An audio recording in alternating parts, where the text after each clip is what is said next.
मी सीमास पुणेरी स्वाद मध्ये तुमचं सर्वांचं स्वागत आहे। चला तर आज आपण बांगडा फ्राय करणार आहोत। चला मग पाहू शकता मी 4 बांगडे घेतले आहेत, मोठे स्वच्छ साफ केले आहेत आणि स्वच्छ धुवून घेतले आहेत। तोपर्यंत आपण पॅन गॅसवर तापायला ठेवला आहे। आपण आता त्याच्यामध्ये तेल तापायला ठेवणार आहोत। पाहू शकता आपलं तेल तापेपर्यंत आपण बांगड्याला व्यवस्थित मसाला लावून घेणार आहोत। सर्वात प्रथम आपण त्याच्यामध्ये मीठ लावायचं आहे व्यवस्थित।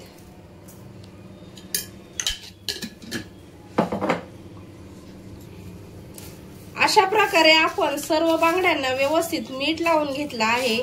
आता आपण त्याच्यामध्ये 1 चमचा हळद मिक्स करणार आहोत आणि 2 चमचे आगरी कोळी मसाला आहे।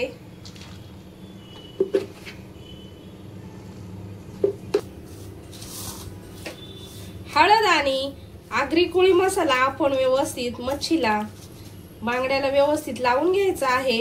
अशा प्रकारे तोंडामध्ये, जेणेकरून मच्छी खायला मग फ्राय केल्यावर चविष्ट लागते।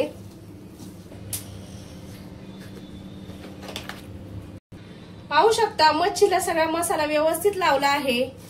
आता आपण एका डिश मध्ये तांदळाचं पीठ घेतलं आहे 1 वाटी। त्याच्यामध्ये आपण 2 चमचे रवा ऍड करणार आहोत।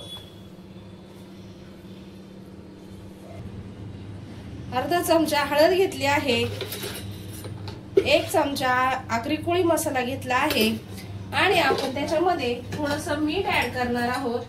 अर्धा चमचा मीठ ऍड केला आहे। आपण हे सगळं मिश्रण एकत्र करायचं आहे। पाहू शकता आपण हे सर्व मिश्रण व्यवस्थित एकत्र केलं आहे। आता आपण त्याच्यामध्ये बांगड्याला व्यवस्थित लावून हळून आपण तेलामध्ये सोडायचं आहे। अशा प्रकारे तेल आपलं पॅन मध्ये छान असं तापलं आहे। आपण आता सर्व बांगडे अशा प्रकारे व्यवस्थित रवा आणि तांदळाचं पीठ लावून घेऊन व्यवस्थित आपण त्या पॅन मध्ये टाकायचं आहे। पाहू शकता आता आपण बांगड्याची एक बाजू अशा प्रकारे व्यवस्थित पलटी करून घ्यायची आहे। आपली एक बाजू छान अशी भाजली आहे। पाहू शकता आपला बांगडा छान असा फ्राय झाला आहे। आपण आता गॅस बंद करून बांगडा काढून घेऊया। पाहू शकता आपला बांगडा छान असा फ्राय झाला आहे। तुम्ही एकदा नक्की घरी असा ट्राय करून बघा। व्हिडिओ आवडला असेल तर व्हिडिओला लाईक करा, सबस्क्राईब केलं नसेल तर चॅनलला सबस्क्राईब करा। धन्यवाद।